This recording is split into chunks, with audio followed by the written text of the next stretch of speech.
Bonjour et merci de nous retrouver pour La Foi prise au mot, votre rendez-vous de réflexion chrétienne. Cette semaine, nous poursuivons notre série d'avant avec la figure de Jean Damascène. Étrange vie que la sienne. Né Mansour ibn Sarjoun en 676 dans une éminente famille syrienne de Damas, son grand-père était chargé de collecter les impôts pour le compte de l'empereur byzantin Héraclius.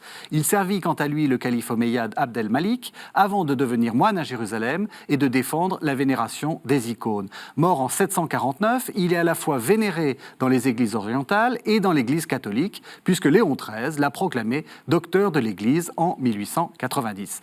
Vous le voyez, il faut renoncer à toutes nos catégories habituelles pour entrer dans la vie et l'œuvre de cet homme fascinant. Deux invités vont nous y aider. Vassa Kontouma, bonjour. Bonjour. Vous êtes directrice d'études à l'école pratique des hautes études et je dois dire, vous êtes la spécialiste de Jean Damascène. Écoutez, vous avez beaucoup travaillé sur Jean Damascène. J'ai beaucoup travaillé, voilà. Je ne sais pas si je suis devenu la spécialiste, mais j'ai beaucoup travaillé depuis plusieurs décennies sur ce personnage et son œuvre.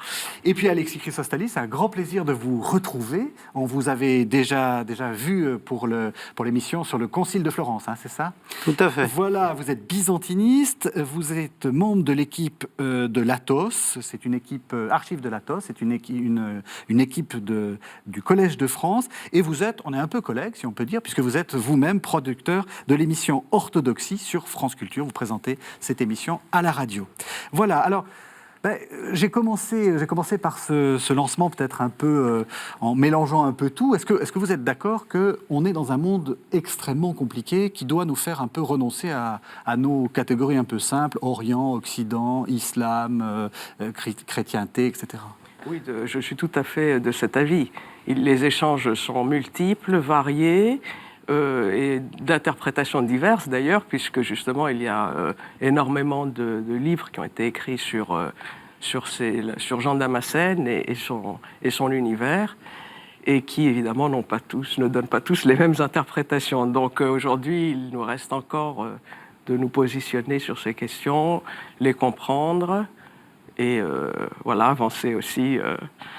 Alors, dans quel monde on est? Justement, je disais, le grand-père a servi l'empereur Héraclius et lui, il sert le calife. C'est quand même un peu étrange. Eh bien, il s'est passé des choses entre le grand-père et le petit-fils, et en particulier la conquête omeyyade de la Syrie. Mm-hmm. Voilà, donc la dynastie omeyyade s'installe et les Byzantins, ils en quittent, sont battus en retraite et une nouvelle administration se met en place, mais qui va garder plusieurs des personnalités, des acteurs importants de l'ancienne administration byzantine. D'ailleurs, le grand-père, Mansour, le grand-père de Jean Damascène, a laissé un nom assez mauvais à Byzance, puisqu'on a considéré qu'il a été un traître et qu'il est passé dans l'autre camp. Voilà, donc les Omeyyades prennent le pouvoir, et certains chrétiens restent, car ils ont les compétences, ils restent dans l'administration, cette fois arabe et musulmane, pour poursuivre, disons, ce que faisait déjà l'administration byzantine, en l'occurrence la collecte des impôts. C'est le plus important, finalement. Ce qui est le plus important, et qui ne sera réformé que plus tard. Donc, du vivant de Jean Damascène, cette administration sera réformée. Et c'est peut-être une des raisons qui l'ont poussé aussi à quitter Damas. Voilà, donc ça peut être discuté. Mm-hmm. Mais voilà, au moment de la prise de Damas, l'administration fiscale garde plus ou moins les structures qu'elle avait à Byzance. Donc il y a une continuité. Vous voyez, premier paradoxe, absolument. On est dans une continuité. C'est ce que vous m'avez dit en préparant cette émission, Alexis Chrysostalis. C'est-à-dire que pour vous, c'est un siècle fondamental, tout bascule. Il y a des changements cataclysmiques. Hein. Il y a des changements en plan politique, géopolitique, dirions-nous, avec un vocabulaire actuel, parce que cette partie, le Moyen-Orient, qui est depuis très longtemps romain, quand on dit administration byzantine, c'est romaine en fait, oui, hein. Oui, bon, oui. Qui est là depuis un moment et qui est le statut de ça, a basculé une fois parce qu'il y a eu les Perses, et ils sont arrivés en 614. Ils sont allés à Jérusalem, ils ont pris Jérusalem, ils ont emmené les reliques, dont la Sainte Croix. Donc l'empereur Héraclius fait une guerre sainte, je dirais, pour aller récupérer la croix.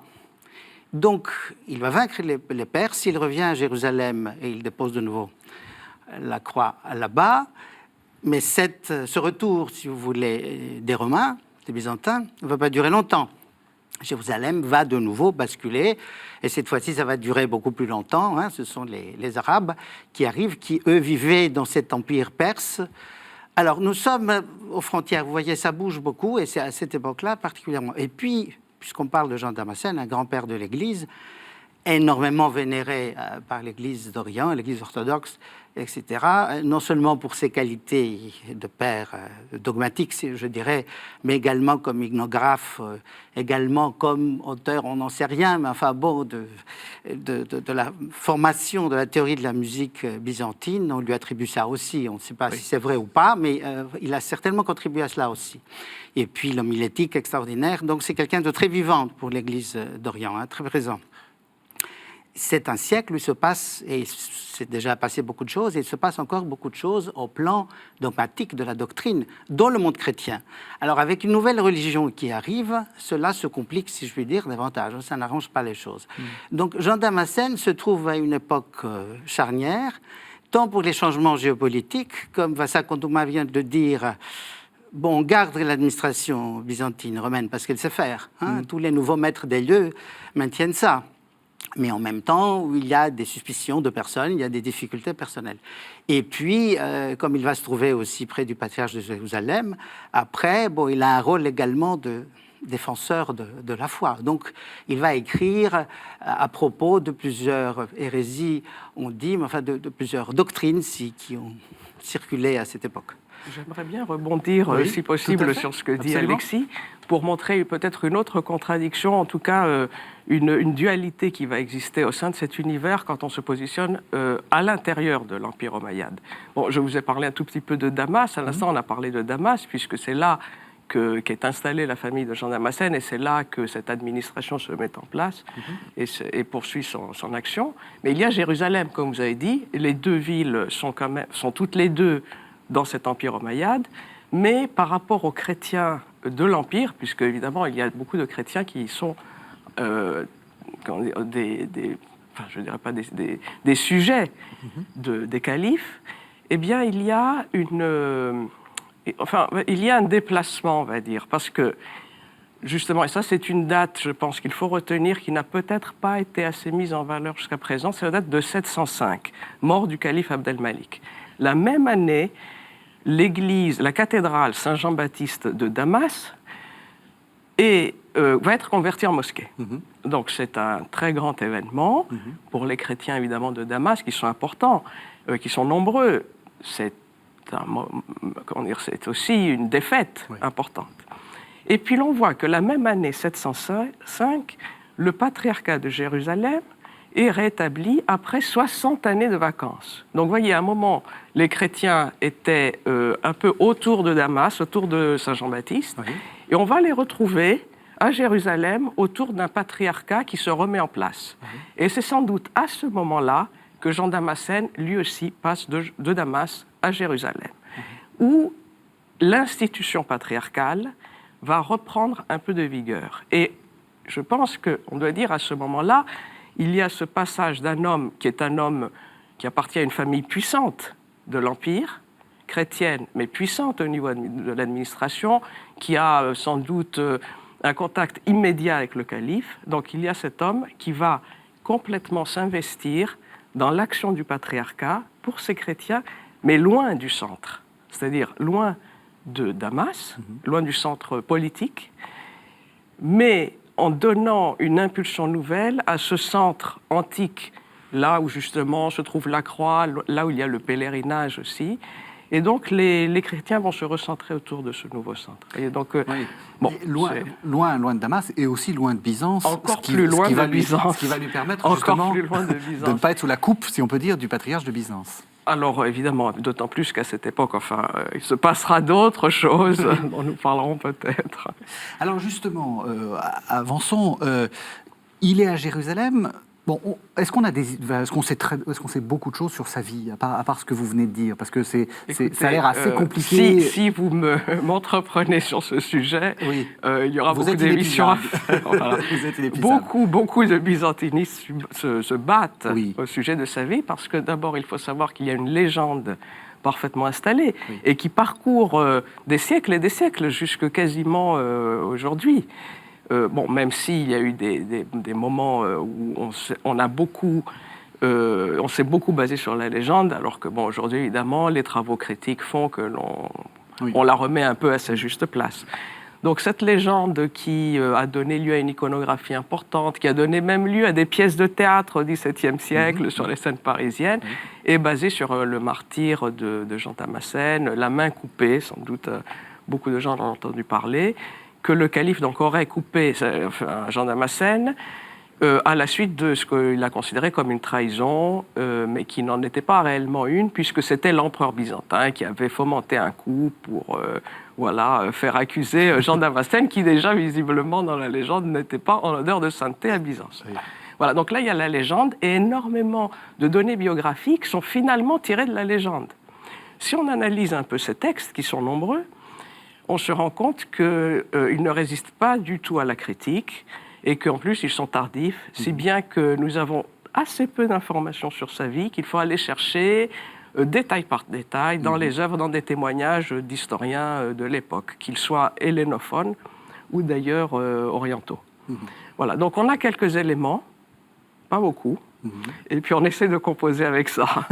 Ce que l'on sait certainement, parce que lui-même le dit, et finalement il n'y a pas de meilleure source que celle qui est un peu autobiographique, c'est la proximité qu'il a eue avec le patriarche Jean V de Jérusalem, lequel donc était en charge de l'église de Jérusalem de 705, donc la fameuse année que j'ai évoquée, à 735, date de sa mort. Donc là, on a des dates sûres auxquelles nous savons que Jean Damascène a sans doute une action importante à Jérusalem, en particulier en Palestine chrétienne, plus généralement parce qu'on n'arrive pas très bien à le localiser.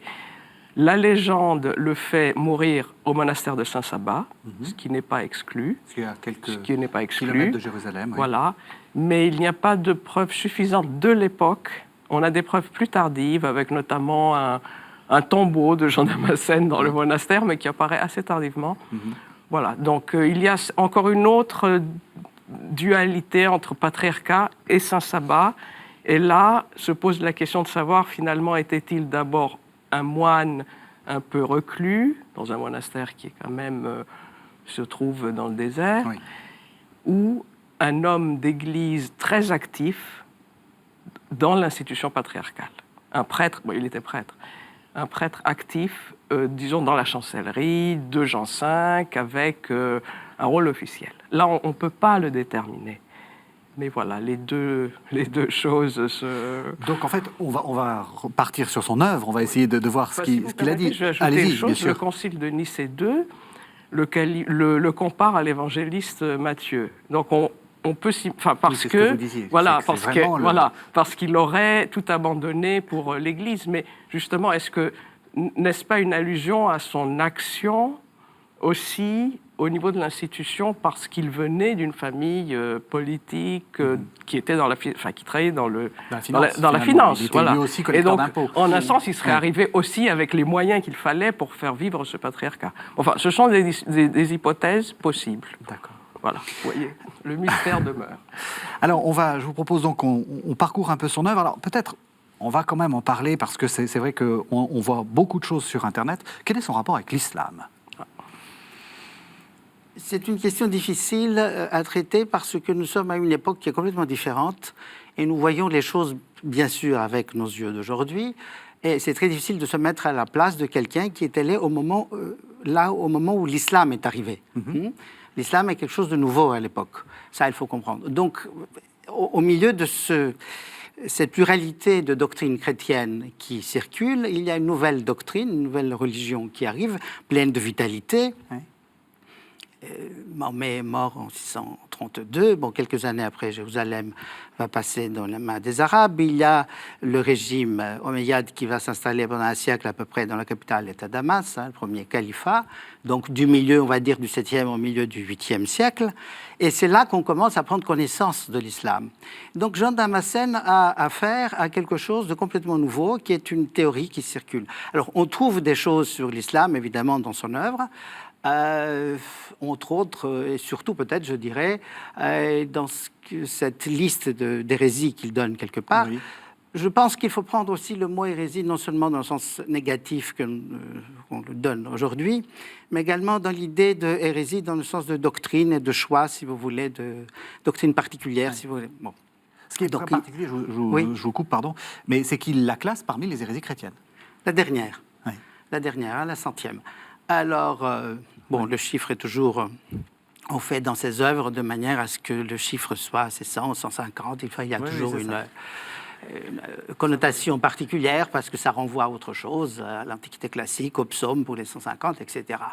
Oui, qui est un tout petit peu l'aboutissement à cette époque-là de ce qu'il voit comme des dérives de la bonne doctrine chrétienne. D'ailleurs, si l'organisation de son œuvre telle que nous la connaissons est bien celle qu'il a voulu lui-même donner, ça on n'en est pas sûr, je crois. Bon, on voit que dans cette œuvre absolument magistrale que nous connaissons comme la source de connaissances, où nous avons d'abord une introduction qu'on appelle les dialectica, qui est une sorte de termes philosophiques qui sont exposés là. Après, il y a cette liste d'hérésies qui finit par l'islam. Et après, nous avons l'exposition de foi, la vraie, la bonne foi chrétienne. Donc on voit, il faut le voir dans cet ensemble, encore que, comme je viens de dire, on n'est pas sûr du tout que Jean Damascène a voulu donner cette forme à cette œuvre. Ça, oui. C'est les travaux contemporains, et en particulier ceux de Vassa Kontuma, montrent bien qu'on ne peut pas être sûr, parce que là, il y a le rôle des éditeurs à travers les siècles. Oui. Ce qui est une chose que nous oublions très souvent. Depuis l'époque byzantine, quand on fait un livre, et surtout à l'époque où le livre est cher à faire, et il y a une raison si on le fait, derrière le livre, il y a une idée. On organise, ça ne veut pas dire que l'idée est mauvaise, mais ça veut dire qu'il y a quelqu'un qui essaye, pour une raison ou une autre, de présenter quelque chose. Alors l'organisation, la présentation a toujours un sens, et on ne sait pas si c'est exactement ce que l'auteur a voulu, d'autant plus que pour certaines parties de son œuvre, nous avons deux versions différentes. Alors, la grande question, voilà, il faut encore lire Vassa. Décidément. C'est inévitable, bien sûr, mais c'est très intéressant. C'est justement pour voir qu'on ne sait pas. Est-ce que c'est lui qui a refait? Est-ce que c'est des notes de cours? Est-ce que ce sont les éditeurs qui ont fait? On ne sait pas. Et ça, on le voit aussi pour d'autres auteurs. On voit bien l'importance de l'édition jusqu'à l'époque moderne. Oui. Et puis aussi cette manière de présenter, qui est une manière peut-être aussi impressionnée et influencée par l'Occident, parce que l'Occident a joué un rôle. Cette organisation, par exemple, de son œuvre dogmatique, qui est la même que celle qu'on trouve chez Pierre Lombard, au XIIe siècle. Alors, qui a fait quoi? Tout cela vient-il? Difficile à dire. Alors, c'est facile de mettre en doute les choses et difficile de donner des réponses, mais au moins sachons qu'il faut être très...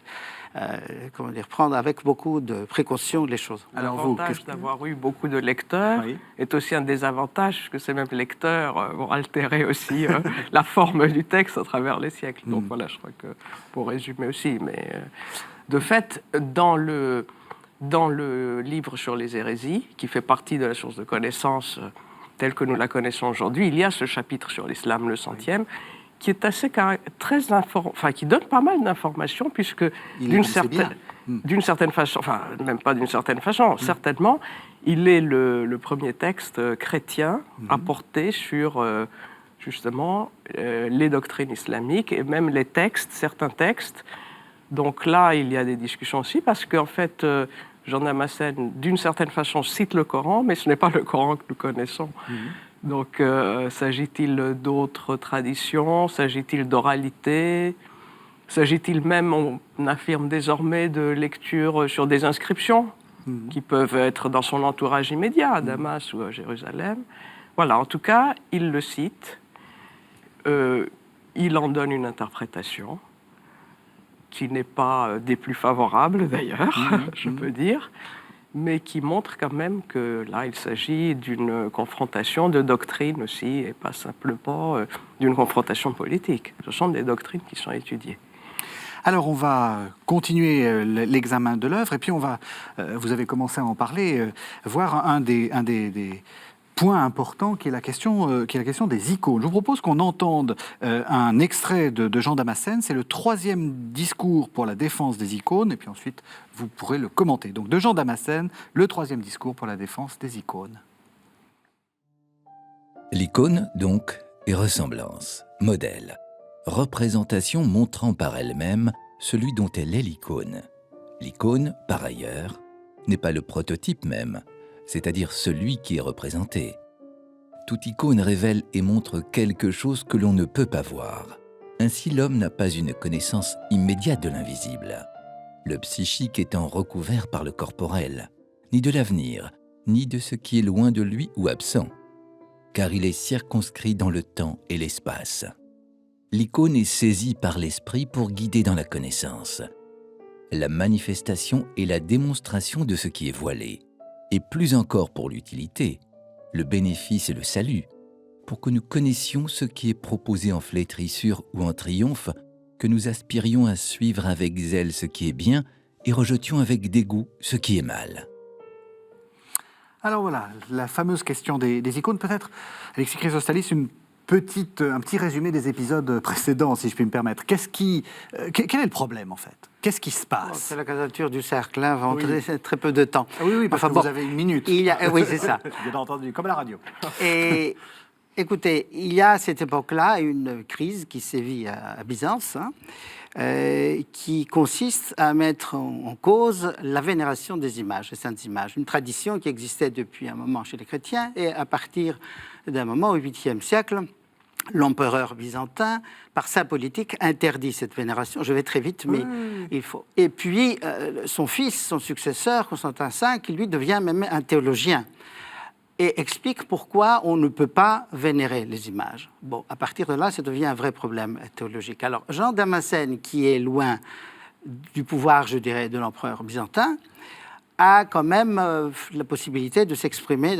Alors, comme c'est un fin connaisseur de la doctrine, de l'histoire, de la foi chrétienne, il trouve les arguments qu'il faut, et il répond à ça. Alors, nous avons 3 discours sur les images.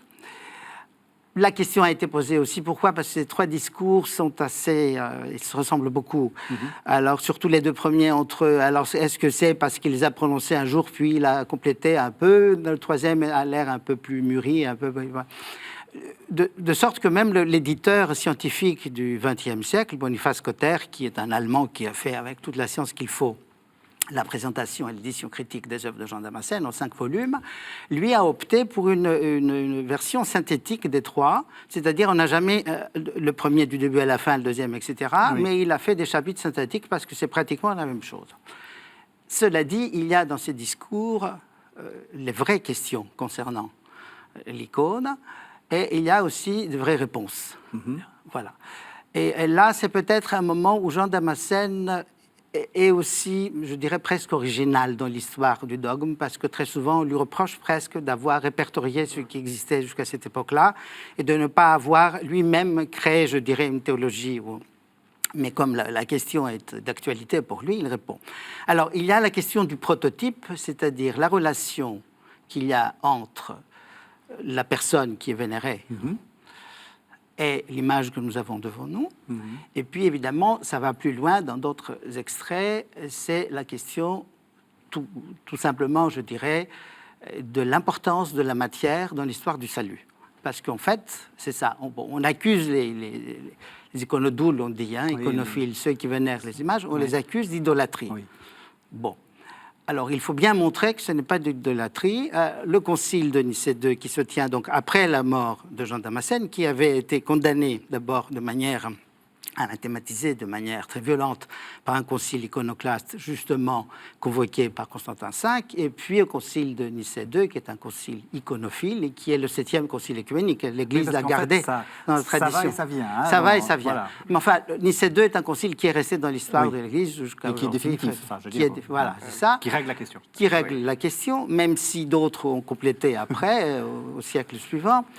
le concile donc, de Nicée II a repris beaucoup de choses qui viendraient de Damascène, ou qui en tout cas sont communes, si vous voulez, et qui posent les choses à leur place, si vous voulez, correcte. D'abord pour dire qu'on adore Dieu, mais on vénère l'icône. On fait une vraie distinction entre les termes. L'adoration est due à Dieu seul, mais on vénère. Et pourquoi on vénère? Parce que Dieu lui-même est devenu matière. Et c'est donc l'incarnation est mise au centre même de la pensée théologique, ce qui est évidemment parfait, c'est ce qu'il fallait faire pour expliquer, puisque le Christ, donc une personne de la Trinité, est devenu homme et après a pris sur lui la totalité de la nature humaine. Il est tout à fait normal que l'on vénère cette matière parce qu'elle est la création de Dieu, et on vénère la création de Dieu. Première chose, et aussi parce que, puisque le Christ a l'histoire que l'on connaît, et par le fait qu'il s'est incarné, nous a donné la possibilité d'être sauvés. Donc, et il y a un extrait, évidemment, où c'est dit de manière absolument magistrale qu'il ne faut pas mépriser la matière, parce que c'est par elle que Dieu nous a permis d'être sauvés. Il dit aussi, je ne vénère pas l'image, mais la création, je vénère le Créateur. Moi, je voudrais dire, voilà, à propos de ces discours, qui sont quand même des discours de théologie, j'aimerais dire que on n'imagine pas à quel point ils vont avoir un impact à Byzance. Ils viennent de l'extérieur, donc de l'Empire, puisqu'ils viennent de Jérusalem, en l'occurrence, mais l'impact va être sidérant, puisque, évidemment, il y aura l'anathème, Jean Damascène sera anathématisé. Donc condamné. Condamné, mais anathématisé signifie aussi, et c'est impressionnant de lire ça dans certains textes de l'époque, c'est-à-dire au moment, parce qu'il faut imaginer que c'est un conflit d'une très grande violence. Donc les gens détruisent les icônes à Byzance. Donc au moment où, en place publique, on détruit les icônes, on va hurler aussi anathème à Jean Damascène, le traître, l'infidèle, etc. Bon, l'arabe aussi, d'une certaine façon, puisque voilà. Donc, c'est une grande violence. Et puis, Jean Damascène, donc, il a dogmatiquement combattu l'iconoclasme, mais aussi politiquement, d'une certaine façon, et il est à peu près le seul à Byzance à avoir pu s'élever d'une façon aussi claire contre l'autorité impériale. Donc on peut dire qu'à Byzance, pratiquement personne ne l'a fait en ces termes, parce que justement, il n'était pas présent dans l'Empire, mais aussi, peut-on imaginer, parce que sa position à Jérusalem ou à Damas lui permettait de prendre ces initiatives. Il a dit quoi? Il a dit « l'empereur n'a pas à légiférer dans l'Église ». C'est vraiment le seul qui dit ça. Il le dit comme ça. Séparation des pouvoirs, d'une certaine façon. Séparation des pouvoirs. Évidemment, il s'agissait d'un empereur considéré comme hérétique, ou en tout cas de mauvaise, avec des doctrines condamnables. Mais on peut condamner les doctrines, personne à Byzance n'est allé jusqu'à dire que l'empereur devait se taire dans ces cas-là. Donc Jean Damascène l'a dit, et ce n'est que plusieurs siècles plus tard, sans doute à l'époque des Comnènes, donc au XIe siècle, qu'on a commencé à se dire bon, peut-être qu'il n'avait pas complètement tort. Donc même après le rétablissement des icônes, après tous ces conciles où sa mémoire est réhabilitée, l'aspect politique ne va pas être résolu. Et c'est à l'époque des Comnènes, on va dire finalement, peut-être devrions-nous aussi ne pas être trop interventionnistes au niveau des questions de foi et laisser l'Église se prononcer. Donc il a été porteur, depuis Jérusalem, d'un état d'esprit plus généralement sur la façon dont doivent fonctionner les rapports Église-État, parce qu'il n'était pas du tout évident. Et d'une certaine façon, il a aussi soufflé la solution, comme vous disiez, au Concile. C'est-à-dire finalement, la solution du Concile, c'est à peu près celle de Jean Damascène.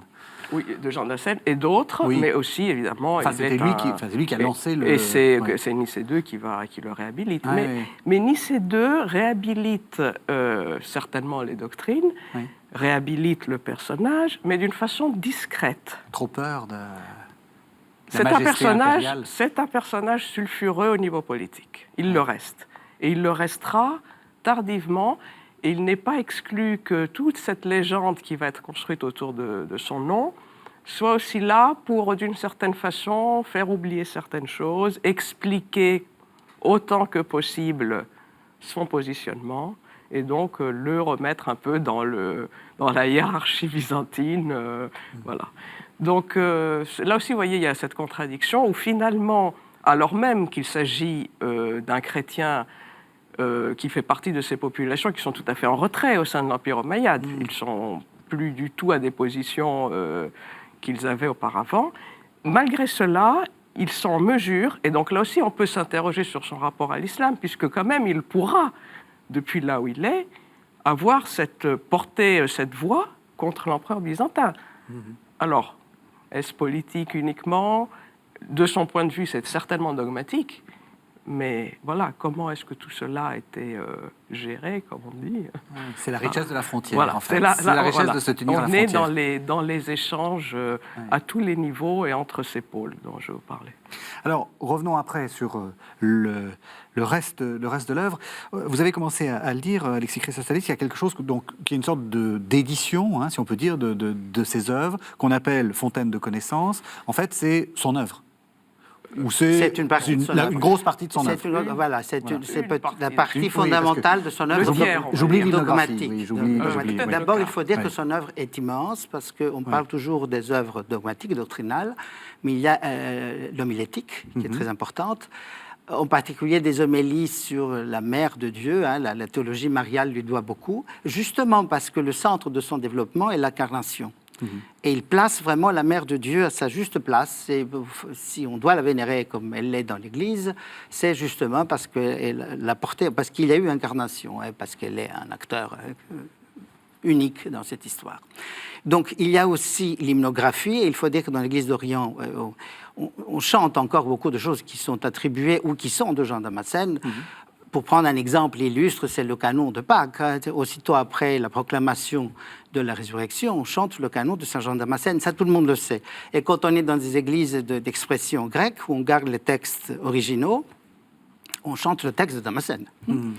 Donc c'est absolument extraordinaire d'avoir ce contact, si vous voulez, physique aussi avec l'œuvre de quelqu'un. Je vous coupe. Quand est-ce que justement on l'a inclus? Vous disiez il est un peu sulfureux. On le chante quand même pas.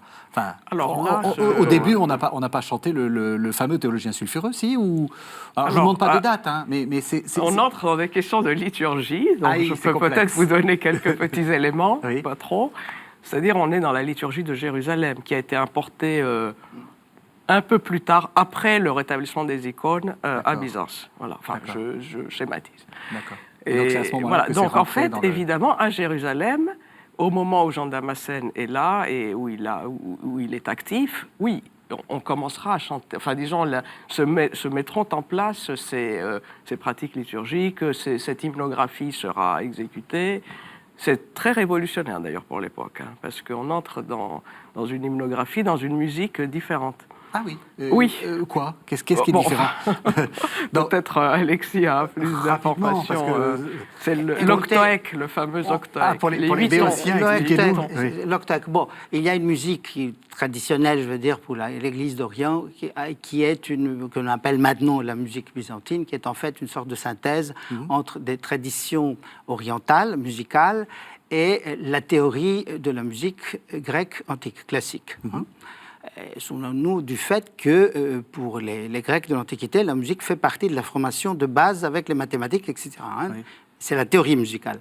Donc cette science, en fait, combinée à des mélodies, pour simplifier, qui viennent de l'Orient, donne lieu à cette musique byzantine. Bon, là aussi, c'est une histoire qui serait trop longue pour expliquer en très peu de temps, mais on dit qu'on doit à Saint Jean Damascène l'organisation du chant et de la liturgie, que nous appelons maintenant byzantine, mais qui est à Jérusalem à l'époque, en 8 tons différents, 8 modes. Pour parler aujourd'hui, nous avons le majeur, le mineur, etc. Bon, ils ont 4 tons, on dit, ou 4 modes, comme vous voulez, avec leur plagot. Il y a toujours un plagal, c'est ça, donc ça en fait 8.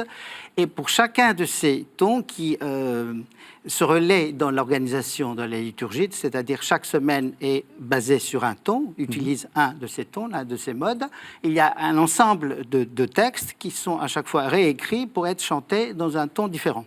Les 8 tons. Alors c'est énorme. octoèque, octo et écosse, enfin 8 tons, Oui. ou paraclétique on dit aussi. Et c'est un livre de base pour la liturgie orthodoxe, Oui. on ne fait pas sans ça. Et ça, c'est Jean Damascène. Il y a contribué de manière certainement très conséquente. Tout n'est pas de lui, mais voilà. Donc c'est une chose fondamentale et c'est pour ça que je vous dis que quand on vit dans l'Église orthodoxe en particulier, on est en contact permanent avec Jean Damascène.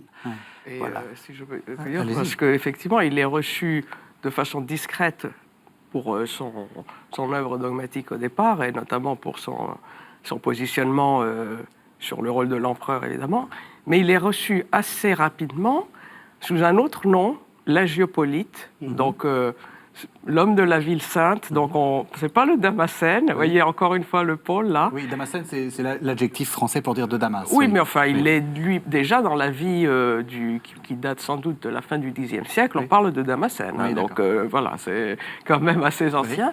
Mais d'abord, il apparaît comme l'Agiopolite, donc l'homme de Jérusalem, pour l'hymnographie. Oui. Voilà. Et là, ça se passe très bien. Voilà. Alors, cette fameuse, donc j'arrive donc à cette fontaine de connaissances. On connaît aussi, on connaît surtout dans cette fontaine de connaissances, l'exposition de la foi orthodoxe, le traité de la foi orthodoxe. C'est quoi ? De quoi il s'agit ? Oui, alors très bonne question, je dirais, que nous nous posons depuis pas mal de siècles dans le milieu de ceux qui travaillent sur Jean Damascène. Bon, de fait, il s'agit, on a pu dire, et pour rendre les choses simples, ce serait la première somme dogmatique de l'Orient grec. Alors qui a été beaucoup utilisé dans le cadre de la scolastique médiévale.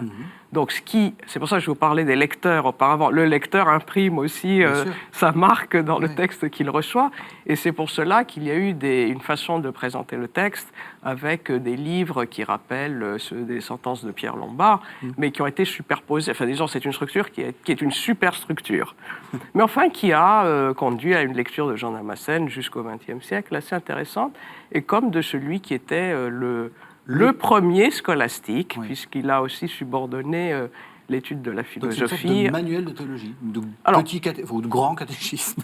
Pour le Moyen-Âge, et peut-être même pour Byzance, à une époque plus tardive, oui. Mais alors, est-ce que son intention était celle-ci ? Voilà, comme Alexis Chrysostalis le disait, ce n'est pas du tout sûr.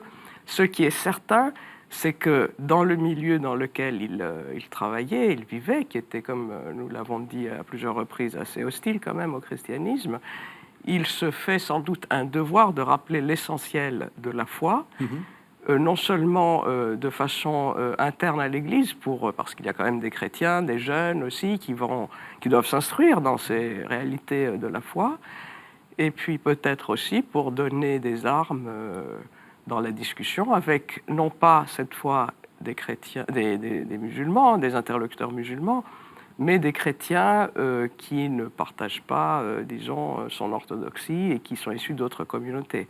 Donc pour permettre le positionnement des chrétiens orthodoxes, quand je dis orthodoxes, c'est-à-dire qui dépendent de ce patriarcat de Jérusalem, qui sont considérés du point de vue des autres comme, et encore un paradoxe, comme des Byzantins. À l'époque, c'est un paradoxe puisque eux-mêmes ne se reconnaissent pas du tout dans l'enseignement qui est dispensé à Constantinople, mais enfin, qui quand même, de façon juridictionnelle, dépendent de la même Église. Voilà, donc là est sans doute l'essentiel, mais on va plus loin puisque, en réalisant cette synthèse, alors on dit qu'il n'est pas très original, sans doute ne le souhaite-t-il pas du tout, ça ne se fait pas d'être original. Mais il l'est parce qu'il a combiné, disons, les doctrines de telle façon, avec une telle clarté, qu'il a permis un avancement considérable dans la connaissance du dogme. Vous parlez comme lui, c'est très rassurant, puisque je vous propose qu'on écoute un extrait de ce premier chapitre où il dit bien qu'il ne va certainement pas transgresser la divine tradition. Personne n'a jamais vu Dieu. Le Fils monogène qui est dans le sein du Père l'a lui-même enseigné. Pourtant, certes, Dieu ne nous a pas laissés dans une complète ignorance, car chacun par nature a, se met en lui, la connaissance qu'il y a un Dieu. La création elle-même, par sa cohésion et par sa direction, proclame la magnificence de la nature divine. Ensuite, la loi et les prophètes, puis son Fils monogène, le Seigneur, notre Dieu et Sauveur Jésus-Christ, ont manifesté la connaissance de Dieu selon ce que nous pouvons atteindre. C'est pourquoi tout ce qui nous a été transmis par la loi et les prophètes, par les apôtres et les évangélistes, nous l'acceptons, nous le connaissons, nous y appliquons notre piété et nous ne cherchons pas au-delà. Dieu est bon, il procure tout bien, n'étant soumis ni à l'envie, ni à quelque passion que ce soit. Comme il sait tout et procure ce qui convient à chacun, il nous a découvert ce qu'il nous est utile de connaître et nous a tu ce que nous ne pouvons porter. Contentons-nous donc de cela et y demeurons sans déplacer les bornes antiques ni transgresser la divine tradition. Il reste quand même un saint intellectuel aussi. Voilà, voilà, ça fait tout à fait bien transition avec le texte que l'on vient de... La connaissance, pour lui, c'est très très important, la réflexion sur la connaissance. Oui, pourquoi ? On est enregistré? Oui, on est enregistré. D'accord, bon, oui, alors vous avez fait tout à fait la transition et c'est une question que j'allais vous poser, justement. Écoutez, quelle est d'ailleurs... la place comme vous dites, c'est un saint intellectuel. Parce que, alors, moi, j'ai l'impression que vraiment, c'est un saint intellectuel parce que toutes les références à lui sur des siècles sont faites par des intellectuels plus que par des... Enfin bon, à part pour l'hymnographie, mais là, on ne parle pas de lui dans ces termes. C'est une référence, on va dire, de niveau assez élevé. Oui. D'abord parce que sa langue est élevée aussi, pas dans la foi, dans la foi orthodoxe, oui. Mais sa langue est quand même élevée. C'est-à-dire c'est un bon orateur aussi. Oui. On a oublié de le dire, mais c'est en grec. Alors toute son œuvre est en grec. Parce que c'était peut-être pas si évident puisqu'il a passé dans un beaucoup grec de temps. Qui est de plusieurs niveaux. C'est-à-dire il est capable d'écrire de façon simple. Mais il est aussi capable d'écrire de façon très complexe, avec une rhétorique très très sophistiquée. Donc on voit que son niveau quand même est très élevé. Alors puisqu'on parle de l'intellectuel, je vais ajouter une chose, et puis je reviendrai sur la connaissance, c'est la bibliothèque de Jean Damascène. C'est-à-dire, on s'est beaucoup posé la question, et puis on se disait quand même au début, lorsqu'on plaçait sa vie à Saint-Sabba, on disait il avait accès à la bibliothèque de Saint-Sabba, mais les choses sont beaucoup plus compliquées. Ce que l'on sait, c'est que dans son œuvre, il cite des textes qui ont disparu depuis. Donc il avait accès à des œuvres qui déjà étaient très rares à l'époque, et sans doute aussi dans des manuscrits précieux. Alors là, on revient à la famille, on revient à Damas, on revient au rôle des chrétiens, de l'instruction chrétienne à Damas, au début du 7e siècle. Il y a encore des écoles, il y a des personnages comme Sophrone de Jérusalem, qui est d'une génération précédente, qui est damascène. Donc il y a des intellectuels chrétiens de langue grecque à Damas au début du 7e siècle. Il y a un mouvement intellectuel. Et alors, où sont les livres, d'une certaine façon ? On ne sait pas. Il y en a. Ils sont bons. Oui. Lorsqu'il cite un texte, c'est un texte qui est cité dans une bonne version. Oui. Alors, il a une bonne bibliothèque. Alors, il a une bonne bibliothèque. Voilà. Alors, est-ce que c'est la bibliothèque de la famille Mansour ? Pourquoi pas ? Voilà, on peut. Est-ce du patriarcat ? Du patriarcat à Jérusalem. Voilà. Alors, justement, on ne sait pas trop où est-ce que c'est le patriarcat. Voilà. Donc, la question se pose. Et ce ne sont pas des questions innocentes, parce que c'est aussi la question de la conservation de cette tradition. On est évidemment dans cette réflexion sur la connaissance. Absolument. Puisqu'il y a le rapport au texte, à la tradition telle qu'elle est conservée dans ces fameux manuscrits, que lui-même, s'il n'était pas tout cela présent quand il travaillait, il les a fait venir, il les a rassemblés, il les a achetés, enfin, il a permis d'y avoir accès. Après, ils ont été perdus, mais enfin, à cette époque, ils étaient là. Et puis, alors, pour lui, j'ai l'impression quand même que pour lui, la connaissance, et la connaissance de Dieu, mais la connaissance du monde aussi, puisque dans la foi orthodoxe, il va abondamment parler de l'univers, de la création, des astres, des mers, de la nature, de la psychologie humaine. Il parle de toutes ces questions-là. Donc, il veut vraiment avoir une vision globale de tout le monde créé, invisible et visible, comme il dit lui-même, donc supracéleste, céleste, mais aussi matériel, c'est-à-dire en ce sens, il est un peu aristotélicien aussi. Et voilà, donc pour lui, tout ça est important, tout ça converge aussi vers la vérité, et il ne va pas en faire abstraction. C'est-à-dire, il veut vraiment connaître le monde pour arriver à Dieu. Et donc on voit le lien que vous faites avec les théologiens du Moyen-Âge, comme Pierre Lombard, Oui, dont vous alors, avez dans parlé. ce sens, oui. En fait, quand je parlais de petit catéchisme, c'est pas du tout ça, c'est une Non. encyclopédie. Oui, Ou c'est une petite encyclopédie, parce encyclopédie, que oui. on peut Oui. la lire, disons, en une période relativement courte. Dans l'édition actuelle, c'est à peu près 250 pages. Donc, mais il y a beaucoup de théologie. Enfin, tout est centré autour du Christ et de la création, et évidemment de la doctrine trinitaire. Mais on va loin. Je veux dire, on va jusqu'à la description du monde matériel, je dirais même du rapport homme-femme aussi, ce qui n'est pas absolument habituel, de toutes sortes de sujets qui vont après être repris parce qu'il est une source de connaissances. Mais quelle est la source de connaissances? Ça, on peut se poser la question, parce que est-ce que c'est cette compilation, cette synthèse? Pour lui, non. Évidemment, la source de connaissances, c'est quand même la divinité, d'où viennent Mais en toutes ces passant par le choses. créé. En passant la connaissance par le vient créé. par le créé. Voilà, Oui. il a ce regard, je dirais, presque pragmatique. Il est très attaché au créé, au monde matériel, ce qui d'ailleurs fait le lien aussi avec sa doctrine sur les images, c'est-à-dire la matière est noble. Alors on arrive à la presque toute fin de l'émission. J'aimerais vous poser la question justement de cette question orthodoxe. Orthodoxe, qu'est-ce que c'est pour lui? On appelait ça exposition exacte de la foi orthodoxe. C'est tenir, comme vous disiez, à la fois avec le monde musulman, avec les différentes hérésies, les nestoriens, les manichéens, tous les autres. C'est ça, c'est essayer de tenir. D'abord, il faut faire la part des choses et rappeler que quand on dit orthodoxe par cette époque-là, c'est pas du tout le terme comme il est utilisé aujourd'hui, dans le sens cultuel, qui est un sens moderne après la réforme en Occident, etc. Ça, c'est la première chose. La deuxième, orthodoxe, ça veut dire la foi juste. Oui. Le mot veut dire ça. Alors, la grande Église, si je puis dire, à cette époque-là, est à la fois catholique et orthodoxe. Et orthodoxe, ça veut dire justement que c'est la bonne foi, celle qui est reçue par l'Église, et celle qui est au cœur, je dirais, de la foi telle que les fidèles et les responsables de l'Église doivent la recevoir et la transmettre. Donc le rôle de la tradition est très important.